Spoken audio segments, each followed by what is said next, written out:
Hello, everyone. Welcome to the Soul Rose Show. I'm Cherie Burton, and this is a podcast where ancient feminine wisdom meets the modern path of soul evolution. My friend Angel Lyn is our guest today. She's going to take us on the awakening journey of following her inner guidance, kind of breaking free from dogmatic spiritual societal conditioning and some of the paradoxes that she experienced during her spiritual awakening and even existential crisis. We're going there. She has an MSW degree. She's a soul mentor and author of a book I just recently read and marked up like crazy, Soul-u-lar Evolution, a Mormon woman's transcendent journey to love. And Angel's also the co-founder of Southern Utah's Yin on Fire Healing Festival, which I'm excited to be speaking at this September. If you're feeling called to connect in person with individuals who are on the path of spiritual growth and expansion and forging connections, this is definitely something to check out. It's called the Yin on Fire Festival, September 19th through 22nd in Cedar City, Utah. And you can find more about that on yinonfire.com. A couple of announcements I have. First, my episodes are always uploaded to my YouTube channel, which is just Soul Rose Show. So if you want to watch and listen at the same time, please head over to my YouTube channel and subscribe there. The second announcement is that we have a really cool thing on June 10th with Carmen Nash. She's an extraordinary alchemist and essential oils educator. She's been all over the world learning about this ancient art of anointing, which she'll be teaching us in the Soul Rose community June 10th at 11 a.m. Mountain. So if you want to get that beautiful content from her and hear her presentation, then you just ask to join our Soul Rose community on Facebook, which will also give you my whole body healing kit. The third announcement... Did I say there was two or three? But anyway, the third announcement is that my episodes are now going to be going to the first of every month instead of every week. And the reason I'm doing this is because I don't want to let this podcast go, but because I am working so diligently on my manuscript and kind of getting it together and being really intentional about that, especially this summer, we're going to go to once a month episodes, and they will always launch on the first of every month. So you can count on that. And I will have content in between in the Soul Rose community on Facebook and on Instagram. You can check out cherie.burton. But for the unforeseeable future, we'll be at one episode per month launching on the first. So without further ado, let's bring in Angel Lyn and talk about divorcing from dogma to discover divinity. Angel, so glad to have you here, my friend. Thank you so much. I'm so excited to visit with you. Yeah, so you and I met, oh my goodness, back in 2010 in Aspen, Colorado, when you were living there. I can't even remember how we connected or what. I was teaching a class out there on oils, and we were Facebook friends, and you were kind of on my radar and then not on my radar. And then recently, like I watch a few women that I kind of knew casually years ago, and I've seen a lot of them go through this like metamorphosis. And I mean this in the best way possible. Like you're almost unrecognizable from 2010, and we're going to go there. I mean, I was always struck with your personality, and you have this way about you that's very natural and very kind and down to earth. But then I've just seen this like warrior person and this, fierce feminine protector of all the things that you are about, what you've learned. So let's go there. Let's talk about when things started to, well, where you were at kind of like your comfort zone place, and then what started to happen with this unraveling? What were the precursors that led to this awakening for you? Well, 2010 is a great place to pinpoint. I was at the pinnacle of my doing my way through life, seeking to achieve and accomplish and do everything right and follow all the rules that I had been given from my programming, my upbringing, from religion. And I was living in Aspen. I was a stay-at-home homeschooling mom of 5 sons, and I was trying to do everything right. I wanted so desperately to be a good wife and mom. I wanted so desperately to add to the community, to serve in my church. Mhm. And I tirelessly devoted myself to that. Fast forward to 2016. I had moved from Aspen to St. George, Utah, which is my hometown. So I was back home around family, doing all the same things with the boys and the homeschooling and all the service. And one day I got a phone call. There was a warrant out for my husband's arrest. Mm. And it came in like a wrecking ball. I had no clue. I had no suspicion. He and I were both very active members of a church. He was a clergyman. He also was employed by the church as an interpreter. And so the phone call was so shocking. And in that moment, I just felt if I can't trust him, if he's been hiding and lying to me, I just felt like there was no human being I could reach out to, but I needed some guidance in that moment. We were operating a business together. And so I needed to know right then because of our business structure. I had to either go to work and take the business. So it was like I needed an immediate answer. And I just didn't want to call anyone else. I didn't want to throw his reputation under the bus. I didn't want to call my family. I didn't want anyone to be mad at him. And I just walked into my bedroom.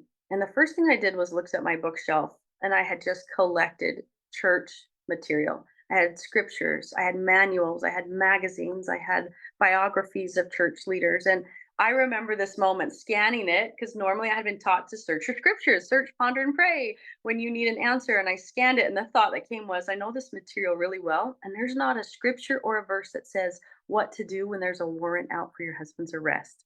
And that came with like kind of a chuckle, like, Yeah. that's so true.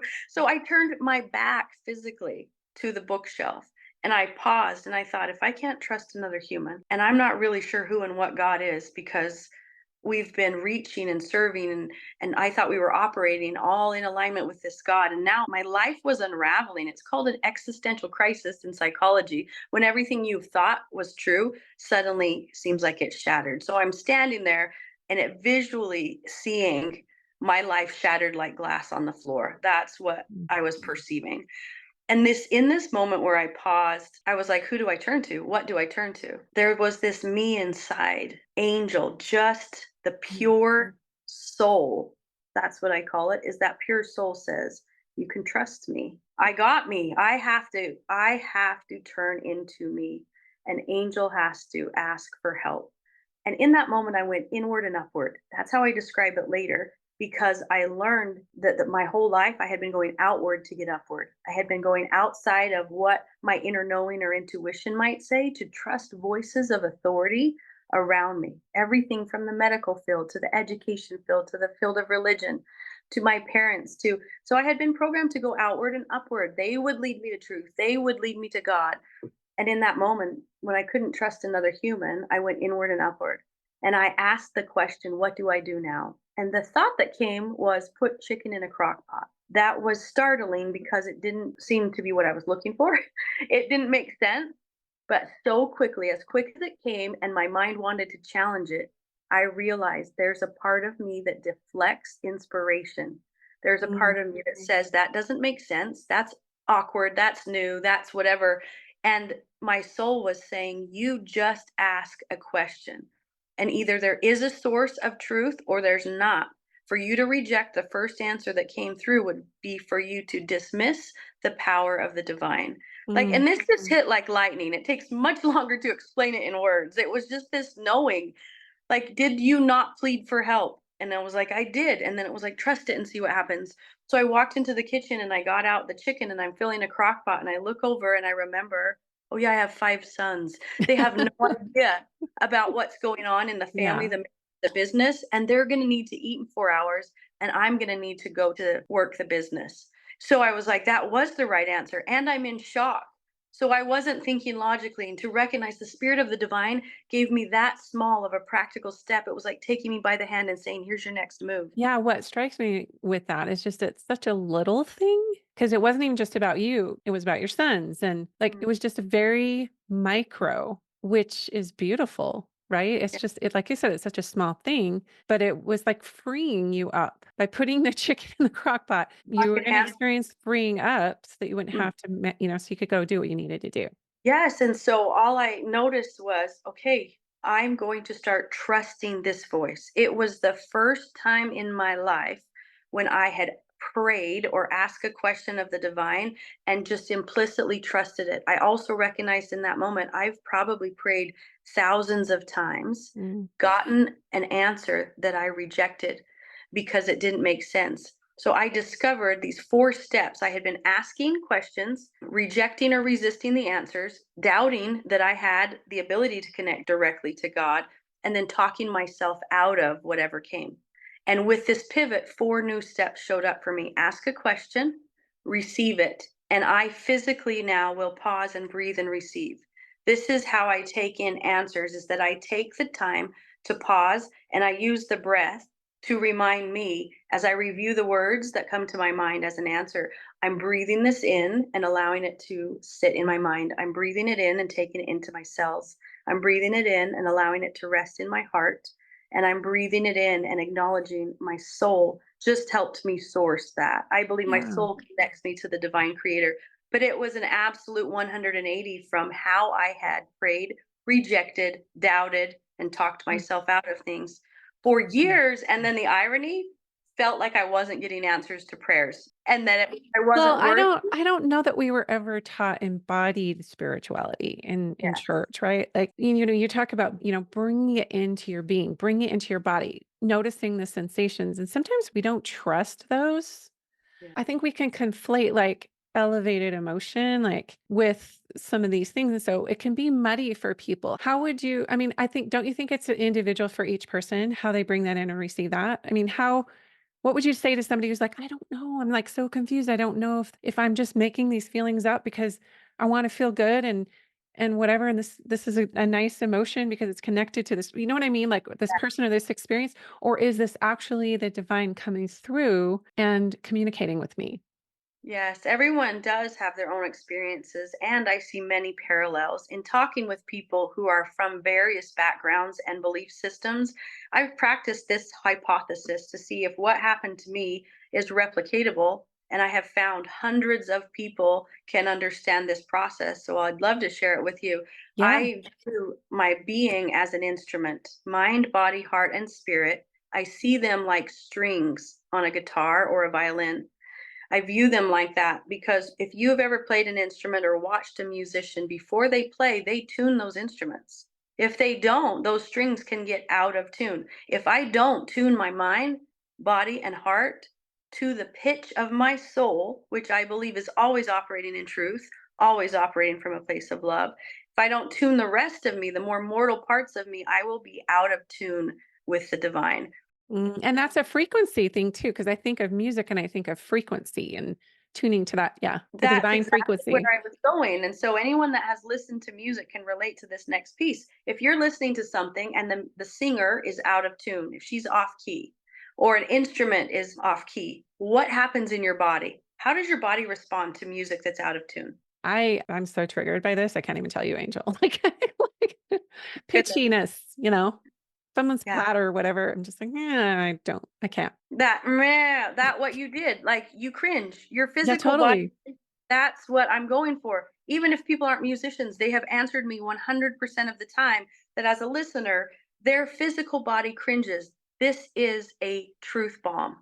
Our bodies are designed to resonate with the frequency of truth. You don't have Mm, to be a skilled musician and you don't have to be a gospel scholar to recognize that when something's out of alignment with truth, your physical body will tense and tighten and constrict in different places. To imagine or to apply this, think about where in your body you get tight when you're anxious or nervous. Everybody can come up with a place, or when yeah. you're angry. The physical body will constrict. And at the core origin of the frequency is what we're talking about is fear. My hypothesis is that fear is the antithesis of love, and these are two easy elements to practice on our own bodies.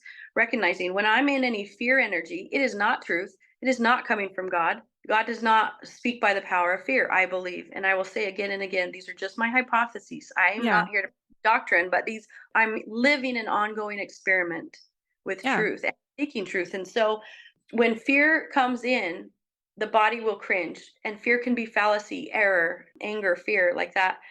But love comes into the body, and it's just like your experience when you hear music that is on pitch, and even imagine when perfectly blended harmonies just melt together. What does your body experience?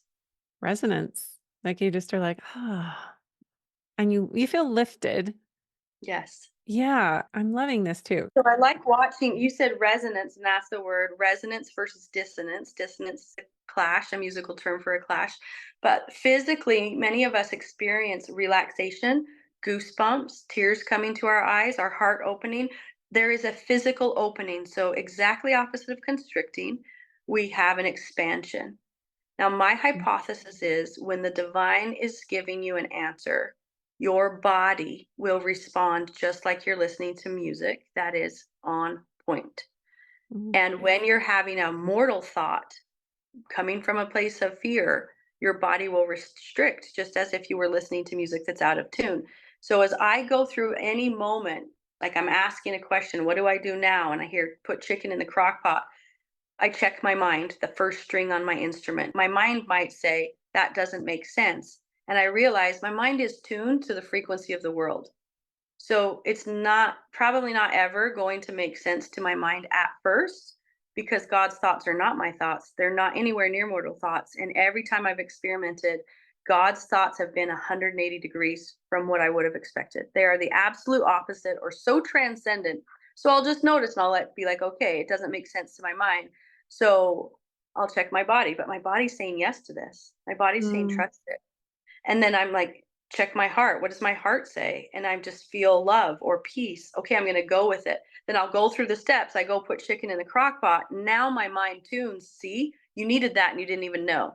So then I'm in resonance, mind, body, heart, and soul. The soul led me there. And there's so many moments. And then I do once don't you feel like once you act on the prompting or the thought, that the resonance grows as a grows. confirmation? So let me ask you this, Angel. I want this to kind of feed into your story because I know like, oh my gosh, you're, worn out for your rest. You got all this. That's a sinking feeling. That's a talk about dissonance, right? Mhm.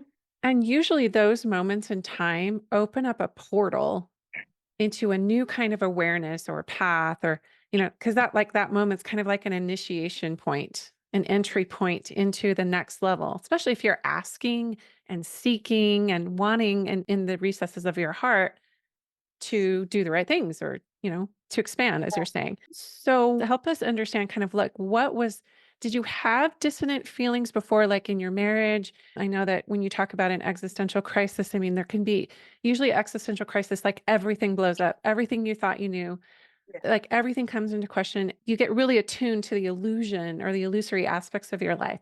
So were you already was this completely out of the blue, like, or did you have any notions before or any red flags or anything? Yes, but I was misinterpreting them because I did not know how to check in with the divine. Of course, I prayed every day. Please help me love my husband. I feel really disconnected from him. I went to therapy and tried to take him to marriage therapy. We weren't communicating well, and his physical presence brought anxiousness on. However, we were operating just fine, like tag team parenting, taking care of our roles. So we were doing all the right things by the check marks in our life. We were going to church. He was working. I was a stay-at-home mom, but there was something really off and my health was spiraling downward. So I was diagnosed with stage 2 adrenal fatigue, Hashimoto's, chronically elevated cortisol levels, and I was pre-diabetic. And when I had paused on that and said, the doctors weren't able to really help me with much of that. The spirit had told me, and this was a few years before the incident with the warrant, this is a spiritual problem at its root. And that's all I had. And I had just held that for years, going, what does it mean? Well, after the situation, I realized that I started having anxiety and depression when he started committing this crime that went on for years. So your body was My intuitively picking up. body. Yeah. A And lot of I times thought, when I thought I was doing something wrong. So I worked out harder. I went to the gym Mhm. more. I ate more, tried to eat nutrition. I judged myself for not doing enough. Like I need to serve more. I was taking it all on and personalizing it. And the moment I discovered that my health problems really peaked the day that this first thing had happened in his life and that the hiding and the lying and the stealing were taking place. And that was an expansive, like, wow, I need to learn to tap into frequencies and I need the divine's help to help me sort what is mine and what is someone else's, and to not Mhm. just take it on with fear, guilt, shame, and judgment. But I had been raised in a society and a culture that operated on teaching me and motivating me through fear, guilt, shame, and judgment. So this was applied into my life. Yeah. Even though they culturally, and this is not just, I mean, this is true in all systems, Hmm. they profess to be advocating for love, let's just say, or Yeah. autonomy, or sovereignty or freedom, or free will, or what have you. And I think you and I talked about this before, but there's qualifiers to that in a box. You can get answers, but if it doesn't fit in these parameters, it's not of God or it's not true or so it can kind of mess with you. That's Yes. why I feel like that's why the second guessing can happen and the self-doubt and self-abnegation because, we were kind of groomed to just defer all of Uh, our inner revelation to check it out with people out here. Yes, I'm so glad you said it that way. That's very much why I would doubt myself. And now I just expect if I'm going to ask God a question, I'm going to get a radical answer, and it's going to require courage. Every answer that has come from God since that moment in 2016 has required Courage. I believe now that faith is trust plus courage to act. That's what I consider faith. And I thought I was a faithful person for 38 years because I believed. But no, faith is trusting the divine answering you and then having the courage to walk the walk or to act on whatever you were told, because it will mean, as you move forward on that answer, it will mean that you will unravel layers of your ego, layers of the persona that you've built, the reputation, all of the attachments that I had to relationships, to my status in the church or in the homeschool community. The Those image were part. image. I was narcissistic and didn't know it. I was really good at pointing fingers at him. I'm a And recovering image, yeah, person too. It's because let's give us some grace here too. I mean, especially for women, there's a pressure there. There's a yeah, pressure there to put on airs, to smile, to basically spiritual bypassing. to be perfect. Yeah. So you And put one of the moments the spirit told me, this was really interesting, showed me these layers, was like, Angel, you have rejected answers from the spirit because they were hard or different or uncomfortable or inconvenient, so that you could hold on to what you've been told is right and true. So you are worshiping mortals. They are your idols, like all these voices of authority outside of me. And I could see images like on a mantle, as the spirit said, these are your idols that you worship. And my reputation was one of them. whew, And they were above God. And they were just like golden pieces of things. And I said, wreck it down, wreck it down. And it was like, are you sure? And I said, wreck it down. I am willing to lose everyone and everything. And I was terrified that if I kept asking these questions and getting these bold and unique answers that would take me on a different path than the path I was on, I could see this is not only going to crumble my marriage, but I'm going to lose all my Polynesian friends. I'm going to lose all my homeschool friends. I'm going to lose my church friends. I might lose family. I could just see that there's going to be a ripple effect and it's not going to be small. And the words came to me, can I love myself through this? And those words have been an anchor.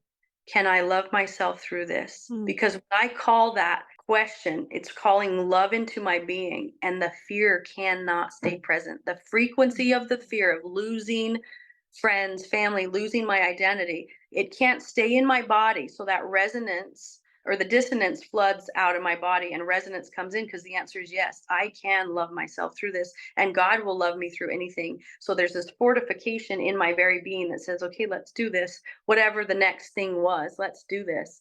And mm, one other thing that I think will resonate with some listeners who know the term, bringing back to who I was prior to this, I was trying to do my way into heaven. I was trying to do my way into perfection with achievements. It was like a stairway that I was climbing. And I discovered through the spirit teaching me, you've been trying to prove and earn your worth and value. And I was like, oh my gosh, I never saw it that way. But it's true. I don't feel worthy. I don't feel good enough. I haven't done enough yet. So I was always setting goals, it's never physical, enough. mental, emotional, spiritual, always trying to be better, but it was Yeah. so I could be enough.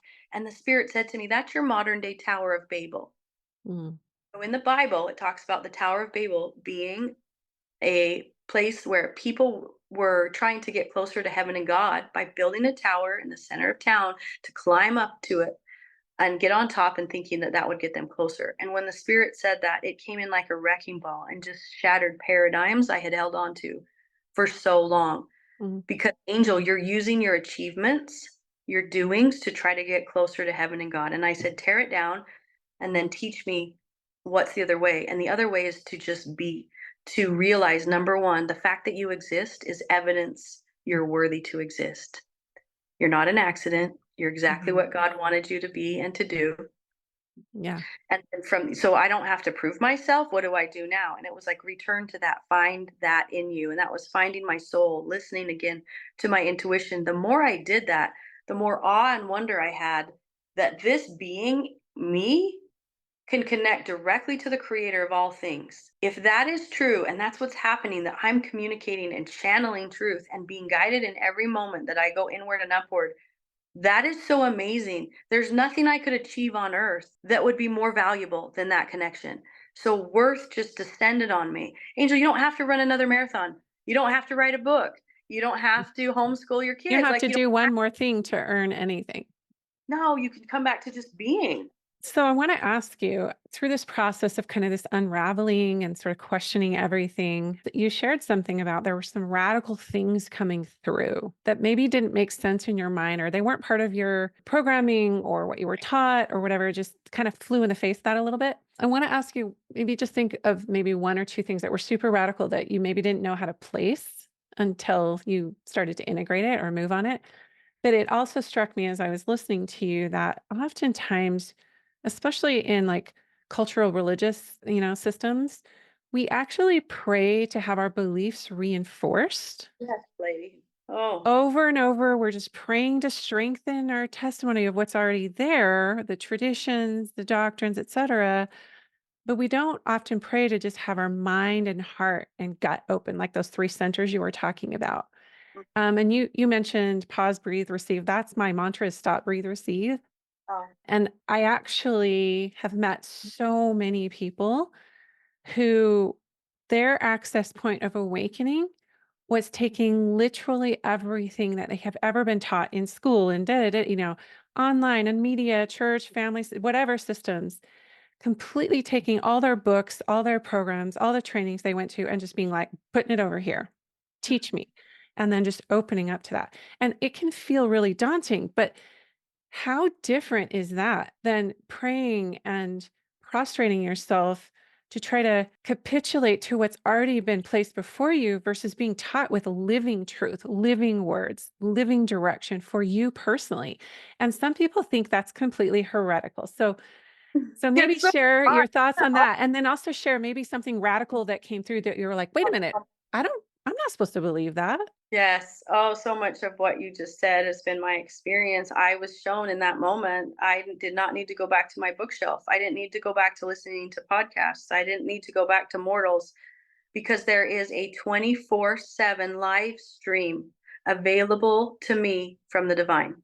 So why would I tune my frequency to any other like radio station? If you knew that on your radio you could tune into God, why would you listen to country music Yeah. or oldies, So I just stopped listening to all those other things exactly like you said. I'm The not listening. oldies. Sorry, that makes me giggle.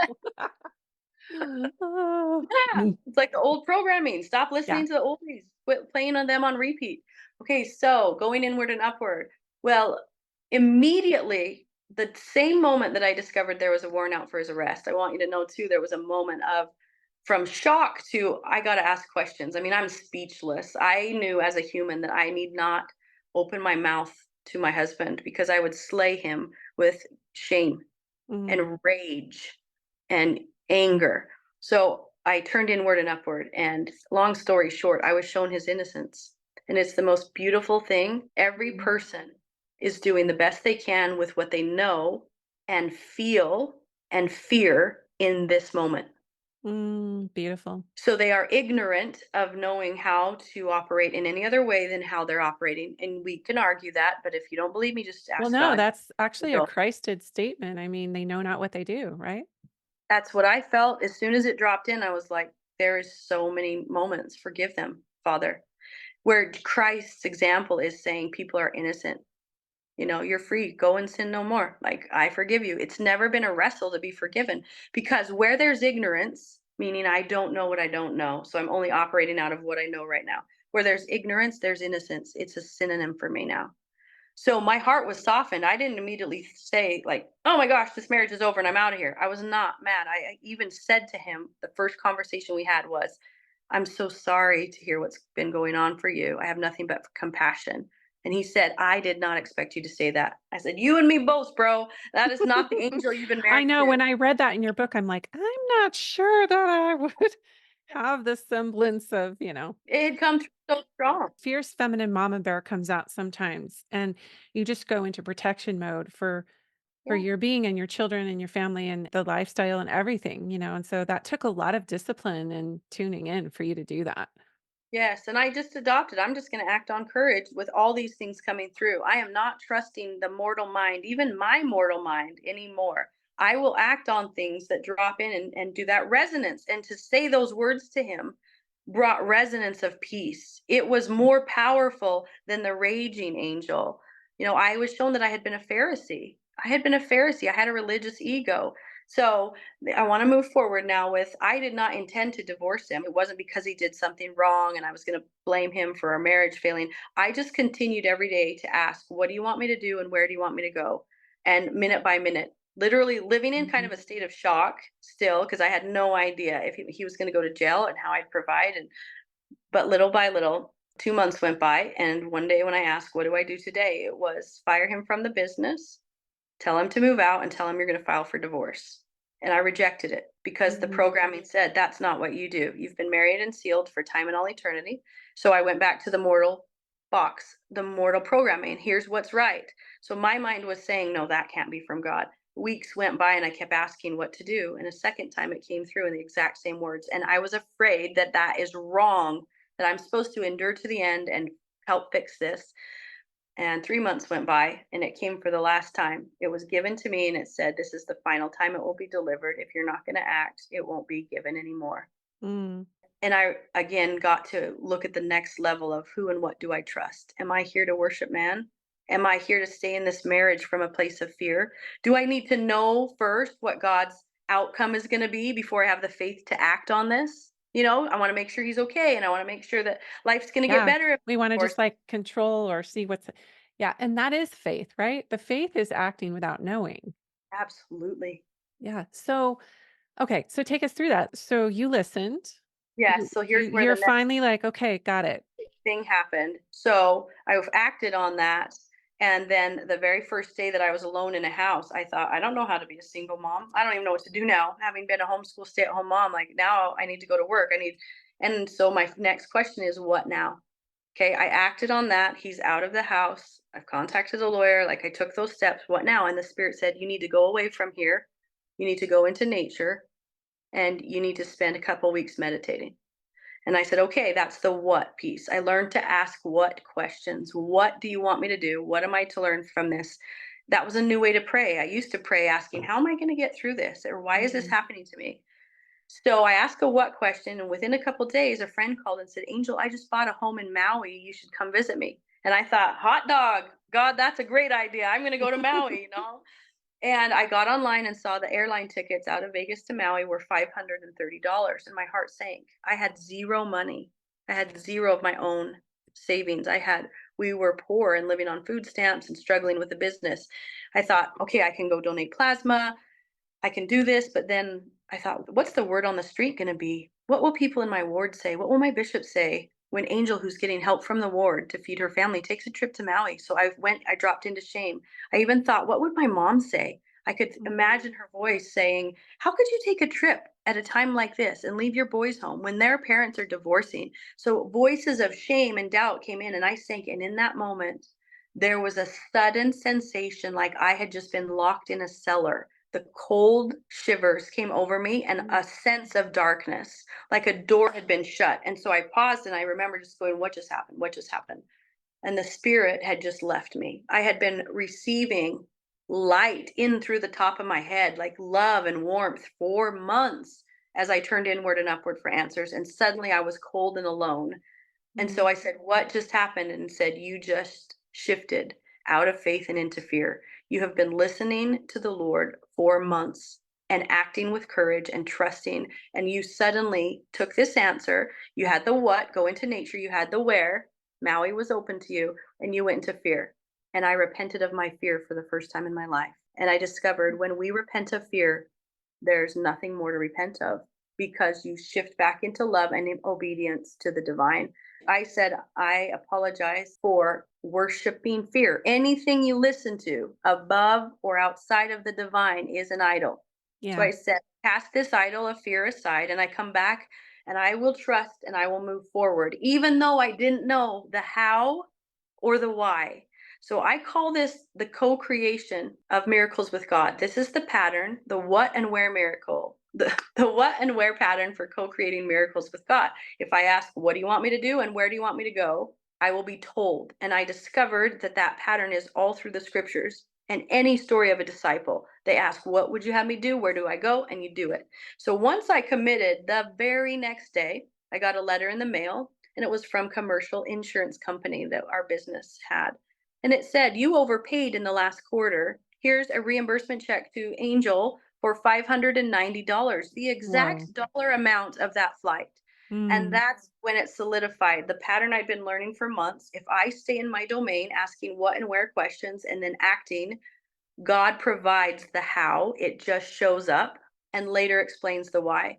So I'll fast forward. I took that 2 week trip. I meditated. I was shown how to handle the next couple of years of my life. I was shown clean houses, don't go to use your master's degree and get back into that career of clinical therapy. It was just clean for elderly people. That turned out to be a gift because I could homeschool. I was around loving people. I could shift my schedule whenever I needed to and have my kids. They could pay me really well. Like I would have never thought as a woman with a master's degree, go clean toilets. I Yeah. would have thought that. But sometimes those mundane tasks are really like soul instructive, They right? were. And humbling. Oh, Yeah.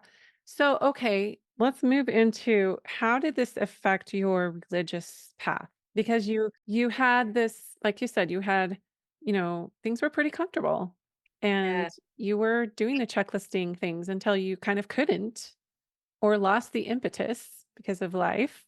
Mm. Again, that's another awakening entry point when the things we were doing before don't produce the same result. Yeah, the more I listened to the voice when I was going inward and upward and followed these promptings, the more I realized there was a path splitting. There was a divergent path. And I had one leg in the foundation of my upbringing and one listening to these new words. And I felt like I was being pulled into the Chinese splits. And I knew there's going to come a day of reckoning where you're going to need to make a big choice. A friend of mine recently said, "You were in it to win it." They described me as a member. Me They too. recognized I did all the things. I had served a mission. I married in the temple. I'd been Relief Society president 3 times. We might mention to some of our listeners, the religion of origin you and I both share is the Thank Church of Jesus Christ of Latter Saints or Mormonism. you. And it's quite a high demand path, religiously speaking. There are a lot of things that keep you busy, and there are a lot of very detailed instructions for how to live, move, breathe, be. So Yeah. anyway, just wanted to insert that there Require for There are a lot of requirements. Yeah, they're not requirements. even suggestions. These are musts. Yes, requirements for worthiness. And so I kept having miraculous moments that didn't make sense. I want to just share one other. This was fast forward a little bit of time, but I was on my way to an appointment. And as I'm driving down the road to this office building, I did ask, "What would you have me do today?" Even though I'm doing my own mortal task list, I check everything now. I check everything. Here's what Angel thinks she needs to do. Here's what Angel would think in this moment. I check everything with the divine. Is it true? Is this true? Or what do you want me to do? So I'm on my way to an appointment I think I'm supposed to go to. And I said, "What would you have me do today?" And it told me go to a specific person's house who I knew and I had not seen or talked to in years. This is a moment. Do you listen or do you put it on the side? Make a note, call that person later. I had lived for so long putting those inspirations at the bottom of my to-do list, at the bottom of my Tower of Babel, because had already made commitments to other mortals. So in that moment, it was like, are you going to listen or not? I decided to text the person and say, "I'm not going to make it to this meeting. Face the judgment or the shame from a mortal because the spirit is saying, do this now." I went to that house and I discovered the person that I was sent to seek was suicidal in that Mm, space at that moment. mm, And he said, "What are you doing here?" And I said, "You tell me." I mm, honestly just said, "I have no idea, but the Lord told me to come now." And that's when he told me what was happening. So one more. So here, I just want to lay the foundation. I'm having these experiences daily that are like, these thoughts are not my thoughts, and they keep leading me to amazing experiences. So one was a Sunday morning. I'm dressed, ready for church, driving towards the chapel, and I still said, "What would you have me do?" My mind is programmed to think Sundays at 9 a.m., you be in the pew, because that was the pattern. But I still ask, "What would you have me to do today?" And as I'm approaching the church, the voice said, "Go to the grocery store." Now, this is funny and shocking because as members of this church, the breaking the Sunday, Sabbath, Angel? yeah, it would be called breaking the Sabbath. And people would say, "There's no way God would tell you to do that." If I were to present that I would believe that most of my leaders or close friends would say, "There's no way God would tell you to go shopping on Sunday because that is breaking the Sabbath. It's against our doctrine." And I was just in such a playful, curious state. What will happen? What will happen if I listen? So I drive and I park in the grocery store, and it's only a few blocks away from the church. Even as I get out of the car, I feel shame. I look around and think, as people are coming to church, are they going to see me in my dress? Why is she going into the? I mean, that is how embarrassing it was. Right, right. I breathed it out. I breathed in what I had been told. I'm receiving it. I'm going to the store. And as I'm walking to the front door, I think, I don't even have a list. I don't even know what I'm doing. To go without knowing what you're doing is a key. As long as you're Mm, doing what's been told, don't wait to know what it's about.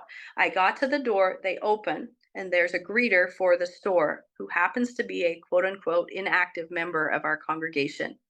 She's someone who is a member but doesn't attend very often.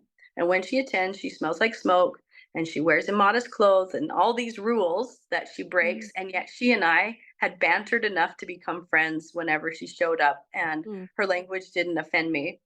And so there, and I just think, huh, is this why I'm here? And so I say hello to her, and she's like, why are you not at church? And I say, why are you not at church? We just banter, you know? And I'm thinking, I honestly don't know. And so I asked the spirit right then, what now? And the spirit said, hug her. She's a prickly person. I didn't think she was going to want it, but I put my arms out, and then she very with hesitantly reached for me, and I grabbed her and embraced her, and I held her longer than a comfortable pat pat hug. I really held her until the spirit said, tell her that you love her. Mm, And as I said those words into her ear, she softened. And in that moment, I realized, unto the least of these, mm, that I could have had my fancy dressed up booty sitting in a pew listening to other people preach, or I could have been ministering to those yeah. who are somewhere else.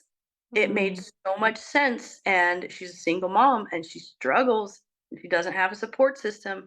And the ability to just touch her that day, mm, I knew that was enough. I didn't need to sit for 3 hours. I didn't need to give a lesson to someone else. In that day, and it was just that day. So I took it minute by minute, and slowly there was a deconstruction of my belief system. I kept attending church. I was kept teaching the women's group for quite a while until the spirit told me it is finished. And one day I was actually at the door of the church to go into the church, and I said, what would you have me do? And the spirit said, everywhere you're going and all that you're doing every day, you are speaking truth. You are being love, all of these things. And when you walk in this building, you can't be you. Because I had all kinds of things happening at church because I was weird and doing things differently and outside of the box. and you were There were a lot of probably things. sharing from your heart and soul Yeah. in that women's group, Hmm. and I think I read in your book it wasn't always received Yeah. the right way Yeah. from I got some, but chastised. I most pulled in. resonated with it, but there were Yes, some that humans resonated. There were tears. There were people. That was the most powerful lesson I've ever heard.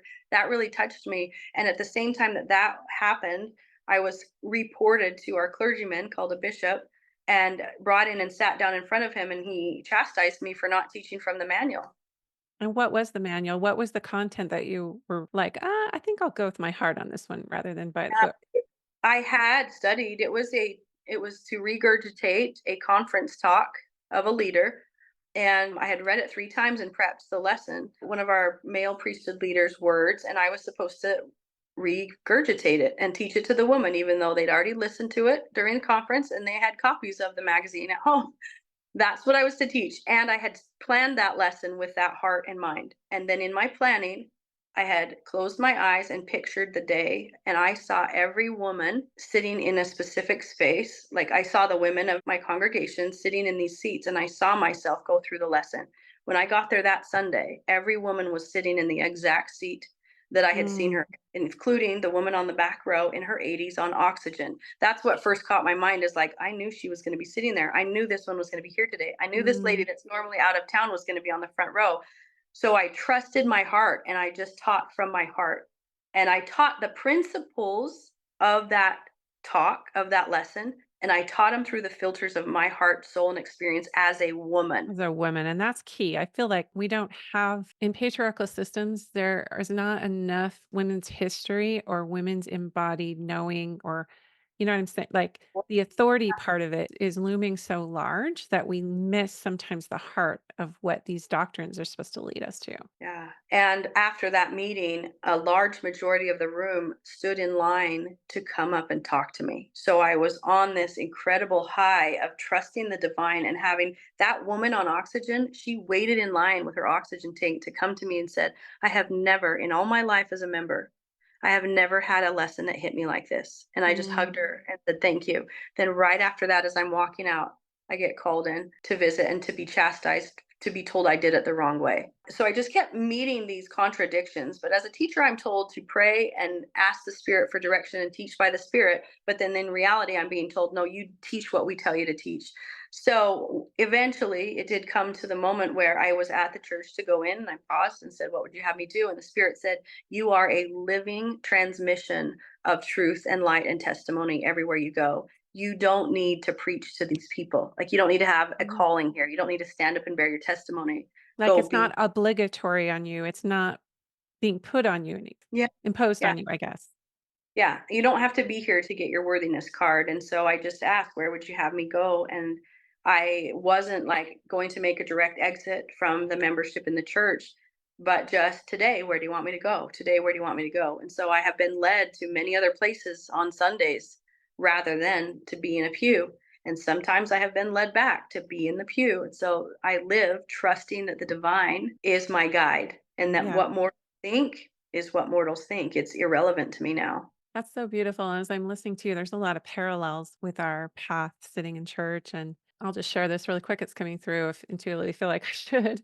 I was sitting in Sunday school listening to a gentleman who was very respected in the community, former professor, very versed in doctrine, multiple priesthood leadership callings. Everybody in the congregation loved this man and he was brilliant and I really liked him too. But the content of this particular lesson was making everyone squirm in feelings of shame and unworthiness. And my husband was like, go ahead, raise your hand, because he could see me literally squirming in my seat. All right. Yeah. So talk about dissonance. And I think Mhm. that I was picking up on a lot of the energy of everyone else who were having similar feelings, but just didn't dare say anything. So I raised my hand and I spoke from a place of feminine empowerment, but also from a place of like, why can't we turn this in, I literally said to the teacher, while it's ideal that everybody is on this certain, has this ideal persona or takes these certain steps, sometimes they are testing us in how we will respond with mercy, love, and compassion. So I basically, I don't remember what I said, but I know the gist of it was let's turn this into love, mercy, and compassion and grace. And Yes. after I said that, you could hear like absolute utter silence. And it made me squirm a little bit, but I didn't regret what I did. And he Mhm. just completely got out his scriptures and debunked literally everything I said. And it was the same thing with you. As I was Wow. walking out, literally a line of people were there saying, "Oh my gosh, I'm so glad you said what you did." There was a girl who was visiting from college and she was sitting by her dad and she told me that she leaned over to her dad and said, I need to get out of here right now. And she goes, and that's when you raised your hand and spoke, and I sat down in my seat. So Ah, thank you. And, I've reflected on that quite a bit because I knew that the reason I was squirming wasn't just because I needed to get something off my chest. I was being a mouthpiece for the dissonant feelings in the room of people literally swimming in shame. yes. And especially that young college girl who in tears shared that with me. So, the other thing that struck me as I was listening to you about the woman in the grocery store is how many people are actually sitting in church on Sunday? A very minor percent of the population. Yet, are we really ministering to people if we're just doing these regimented traditions day in and day out, going through these checklisted things, if you will, to show in outward ways Yes. that we're Just like worthy? Pharisee. Yeah. Just Very like the pharisaical, and that's also what came to me too, is that Christ, through the Gnostic texts that I've studied, as well as the New Testament teachings and some, even some other ancient texts, that paradox, nuance, that parables, oh my god. there was a lot of misty area for like, he would always reflect, like, what do you think? If he was ever asked a question, he rarely gave a straight answer. Mhm. He either wrote in the dirt or he gave Yes. them some time to chew on their answer so that they could arrive at, their own embodied Mhm. wisdom Or ask a question. or Ask at, them. yeah, inquiry. And so anyway, I got so passionate about this. I was probably right around, I think our paths were parallel and mirroring each other in a lot of ways because I had to make a choice of who am I pleasing here? Where's the reward coming from? Is this intrinsic or is it extrinsic? And then I had to go a little deeper and be like, you know what? I just want the truth. That is and freedom, and so, because I value this so deeply, it was very similar to what you shared. I am willing to risk my reputation, my relationships, my church membership, everything I hold dear, every single thing, just so that I can have the truth. And I'm not saying my truth is everyone's truth, Right. but what I arrived at was so resonant for me and so aligned with what I didn't even know I was actually wanting. So anyway, I just wanted to Listening share to that you, the this paradox piece. that It's I can't believe you said this. This is actually my favorite interview ever because your words are my lived experience. And the fact that you brought up paradox is something I probably wouldn't have thought to share. As I have gone inward and upward, the answers that have come to me have presented paradoxes again and again. And I used that word. I was like, God, I feel like I'm in a constant paradox. And it said, that's your way to truth. That's your portal to truth. And I had to look up, I'm like, it feels like a paradox. Let me look up the definition. I remember actually looking it up and going, mm, yep, that's where I am again. And then seeing that in Christ's teachings and being like, oh, because we're transcending realms of thought. That's why it feels like a paradox. But this can't be when I'm up against a wall that's been placed there and I've been told this is right, this is true. Don't walk past this point. And the spirit saying, actually take a wrecking ball and smash that wall and go right through it. There was so many paradoxes. And essentially where this led me was living from fear to living from love, and the word freedom and truth, just like you said it. I went to that same place. What do you really want, Angel? As I'm unraveling, I want friends. I want to do what's right. I want to please people. I want to be good. I want perfection. That moment came in too. What do I really want? And it was just truth. I want to find the truth and align. That's it. mhm, And have that freedom. You are speaking my soul speak language. Fast forward till more recent times, I want to share anyone listening that might be at various stages of awakening or coming home to themselves or finding the divine and a relationship to that for themselves. So where's the hope in this? It sounds like you just lost everything. I just want to say, I used to parent with control. I used to partner with my spouse with a lot of condemning, shameful language. I had a ton of resentment. Those things were also harming my body. I was mhm. getting sicker and weaker because of that energy that I was perpetuating in the home. As I began to listen, the spirit taught me how to parent totally differently. Totally differently. Instead of saying, here's the rules, here's the law, obey them, obey them. I was able to find my heart and connect with my children in each moment from a heart space, asking them what they feel, asking them, if you tune into yourself, what does your inner self say you should do right now?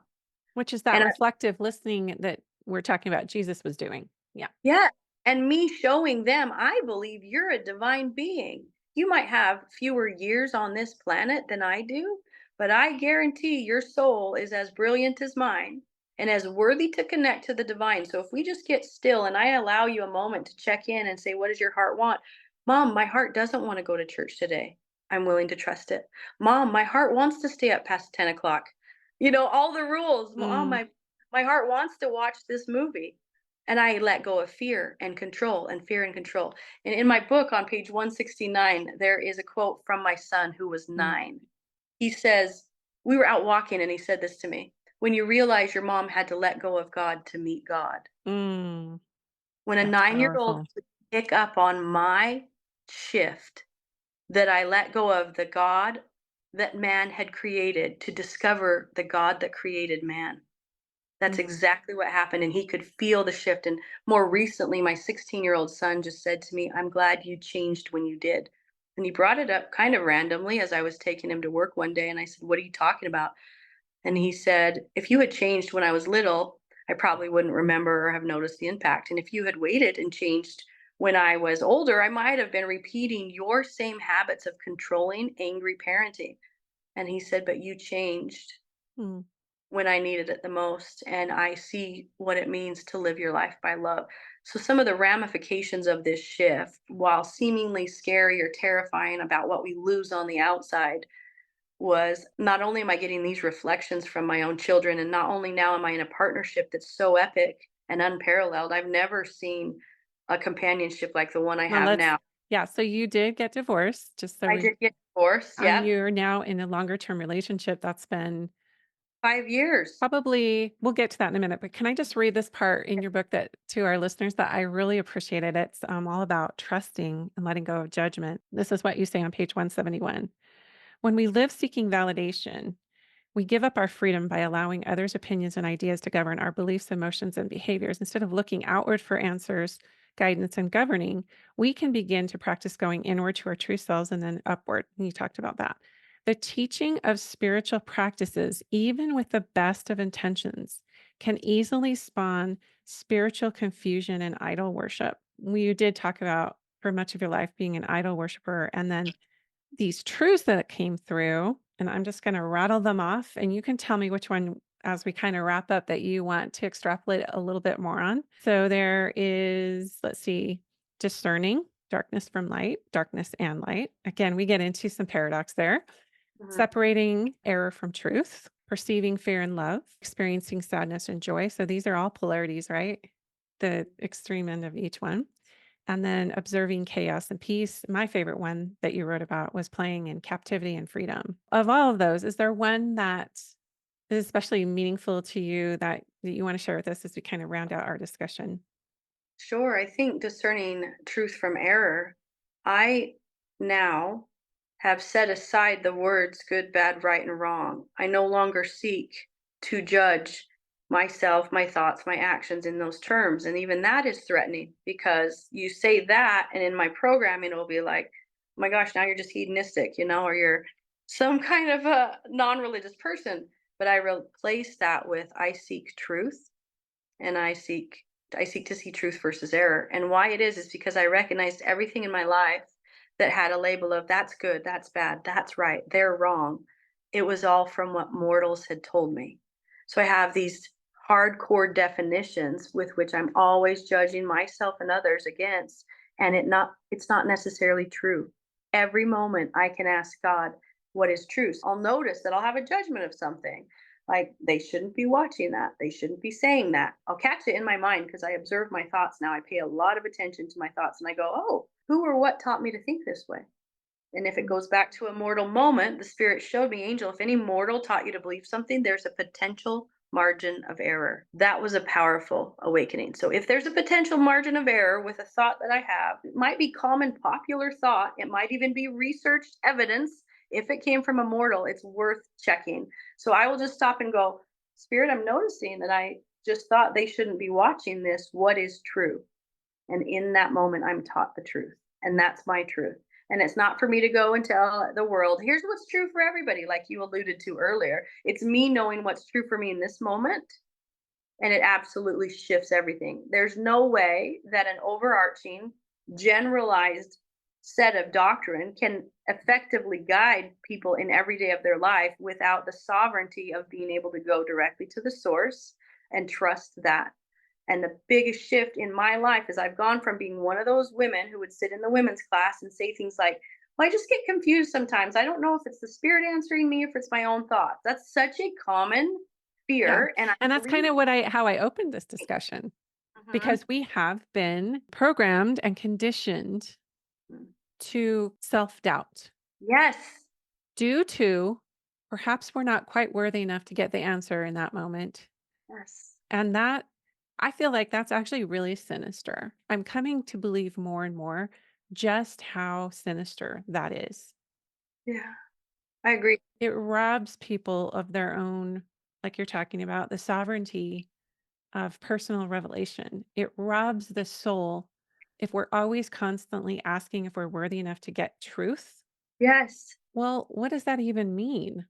Worthy. I've had so many discussions about the worthiness thing. But as I get older and as I have distanced myself from some of these indoctrinations, I now see it as probably what like one of the biggest lies that we've been sold is that we cannot trust our own character and worthiness and intuition and revelation.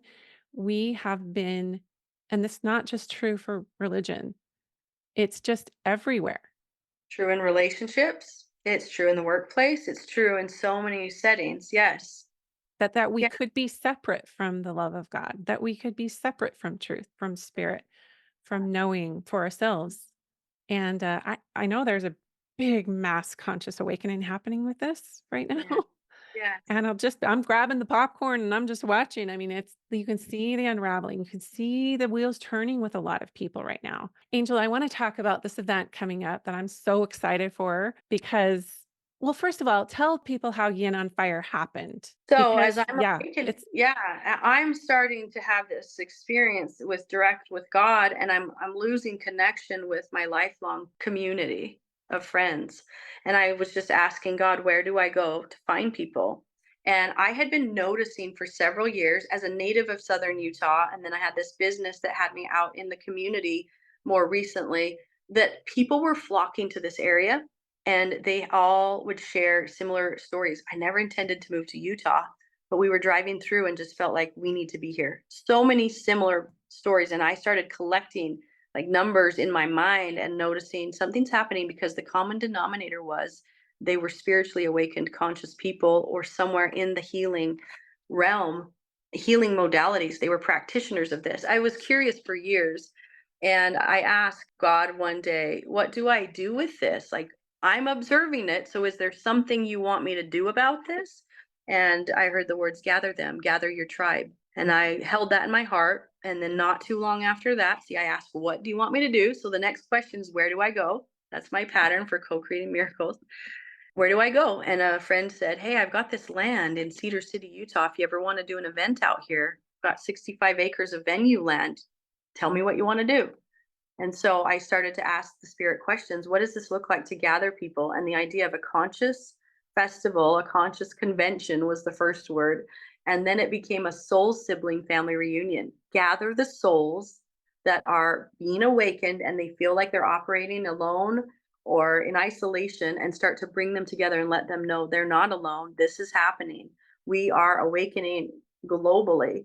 And so that friend approved the idea. He said, this is one of the best ideas I've ever heard. And in 2023, in September, we had our first Yin on Fire festival. And yin referring to the divine feminine energy, the yin and the yang. So, because I was witnessing a feminine energy is rising, it's awakening, it's reclaiming its birthright. For example, for me to have intuition, for me to speak scripture, for me to channel truth, for me to directly connect to God, for me to heal, those things are not just happening to me as some crazy lady that's out in woo woo land. It's all over the world. And this healing is also helping to heal men. So we are breaking down stereotypes and myths and wounds on both the masculine and feminine energies. And that is the goal of the festival. So Yin on Fire is held in September. This year it will be the 19th through the 22nd. And it's a 4-day, 3-night healing festival with over 100 workshops to learn about the histories and modalities of healing from practices from around the world. We have everything ranging from holistic functional medicine practitioners to shamans to Reiki providers to so many. It's just hard to list. It's amazing. And there will be yoga. There's a lake out there, a swimming lake, and a 200-foot water slide for fun. There's fun and dancing. We have dance groups coming that do somatic release. We'll have concerts every night, Thursday, Friday, Saturday night, full size stage with concerts and light shows with uplifting music. It is so phenomenal. And we're just I so just excited. think that Last year, is well, so beautiful. And I know Wendy Bennell, she's been on my podcast before and you were working with her and I know last year it was a smashing success. I'm really excited to come. Any place where people are seeking this beautiful, conscious, love-based compassion path and also aren't shying away from the deeper work, the shadow work. I mean, mhm, sometimes you have to keep it light, right? You have to you have to move through these collective states and these, the wounds we carry, whether it's ancestral or whatever.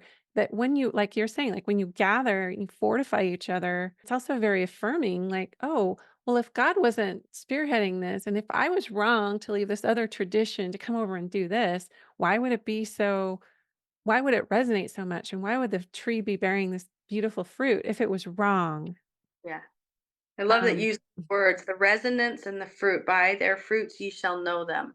I really do want to be able to share that, even though my mind again and again and again has said, What if you're making the wrong choice? What if you're being led astray? What if? I've looked at all of those, and those feelings bring that cringe in my body. They bring that fear, even sometimes trembling. And then when I turn inward and upward, the spirit shows me the miracles that I've lived, the joy that I've had, and I cannot deny the resonance in my body. I no longer test the same on psychological tests because Mm. fundamentally I'm wired differently now. You're a new I creature. in my mind from a place of love, and I can see it in myself. I love this version of Angel. I'm no longer trying to prove and earn my worth and value to the point of exhaustion while constantly feeling like I'm failing in one area or another. I'm not good enough. I'm not lovable or I'm not worthy. That's what that old model had me on that path. And now it's so easy to witness. I operate from a place of love. I am checking my thoughts, my words, and my actions, and listening to the divine and operating in sync with that spirit. I love who I am, and I'm able to love others. It used to be so hard to forgive others and love others. Everything was just a struggle. And now things move through me with grace and ease and flow. And the fact that I can be love and emit it to me resonates as Angel, you are on the path of God. I don't need any other validation from mortals to know that that's the case. And what we saw last year at this festival, repeatedly people said to me or they messaged me that they'd never been in a space where they felt so much love and acceptance. And that alone is a beautiful reason to gather in the Yeah. way that we gathered and had the workshops where people got their experiential classes, so you get to do your shadow work and you get to be held in a space of love and acceptance. It's transformational for sure. I love that. And I think that's just what we're all craving. We want that, you know, unconditional regard. And we want to find people who are on that track. It's Mhm, really uncomfortable to me now to be around somebody who's judging my spiritual worthiness. And it's not even something they say, it's a feeling I get. mm, But I think what you've hit upon is really profound. And we'll kind of end with this. And that is that, when you learn to go inward and you learn to really love yourself, and we're not talking just words, like you had a resonant, like you love yourself, you accept yourself, you know how to get out of judgment, you know how to observe your thoughts. That is rendering you a superpower to be able to do that for other people. But you cannot do that until you've come to that place within yourself. And so I honor you for stepping forward and doing, you get the download, you get the message, you do it. And it takes a lot of courage and it takes a lot of self discipline. But so thank you. And then share with us. I know this book, I'm holding it up for our YouTube people. It's called Soul-u-lar, A Mormon Woman's Transcendent Journey to Love is the by title. Absolutely love it. Soul-u-lar Evolution. It's very good. I shared with you that I've marked up several places in this that I wish I would have asked you some of these things, but it's okay. We're good. yes. I think my take home message from this conversation and your book is that there's just more than one way to walk with God. And and so I think we're moving into a time where we're going to come into deep acceptance for all paths. We're not there yet. There's a Mm, lot of fear, a lot of fear. yes. But where can people find you online and how do they get into this beautiful Yin on Fire event? Oh, well, let's start there. Please go to yinonfire.com and you can see all about it, read about it, watch the highlight video that's on the homepage. And if it calls to you, if it's a soul's yes, please join us. Just come and experience that. And my book's available on Amazon and they can find me on Facebook if they want to look up Soul-u-lar Evolution. You can join my mentoring group. I believe you'll put this in the show notes too, that Yes. I'll just Yeah, click. But I'd absolutely. love if anyone's interested. I'm a life coach now instead of a therapist was my former career many years ago. But I just coach people as a guide to help you practice inward and upward on your own and help you separate your human thinking, everything you've been programmed in your ego to think, to be able to witness and trust your soul. And it's so fun to work with people from all different backgrounds and philosophies and religions and even different countries that these steps work, that Mm. people learn to listen to their thoughts, pause, and realize how harmful, negative, fear based those are, and just challenge it. Maybe that's not from God, and they can turn. And even if they don't call it God, We Mhm. just can say the spirit of truth. People are turning to the spirit of truth and being able to ask questions and find the right answer. And they look so shocked when it comes from in them. I'm not the guru. I'm not Yeah. here to tell people what they need to do. I will never want to repeat dogma. And so if anyone wants to join just the free mentoring group, I love to post in there. I'm kind of just free floating right now. I don't have anything really to promote or I have angellyn.com, but it's there if you want to read about me. But most of all, I would love to meet people at the festival. I desire to see and connect with people face to face, to look in your eyes and to just hug you and tell you, you are enough. You are worthy and you are loved. And that's what I live for. So I look forward Mm. to seeing you there, Cherie, as one of our Oh. members. Yeah, I'm excited. I'm like was getting chills when you were talking about it because like I love that. And I think that we got out of, we just shut ourselves away and we kind of got out of that interpersonal connection. And I think this now resurgence of people gathering and people coming together of like mind and for that validation. And it gives people a huge boost. So yeah, listeners, I'll be there. Come hug me, come hug Angel Lyn. But thank you. Thank you for this discussion and for who you are and your work. It's very inspiring. Thank you so much for walking the parallel path. I'm excited to link arms together and see what we do next. Absolutely. Hey, it's Cherie here. Have you gotten my free whole body healing kit mini course? All you have to do is ask to join our private Facebook group, Soul Rose Community, and we'll send it right to your inbox. And I want you to know that I am so grateful for every single one of you who listens to these episodes.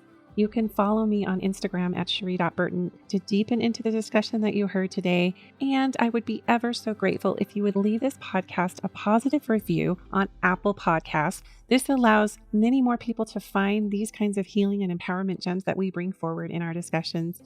And if you want to see our faces, check out my Soul Rose Show YouTube channel. Have a glorious week, and we'll talk to you next time on the Soul Rose Show.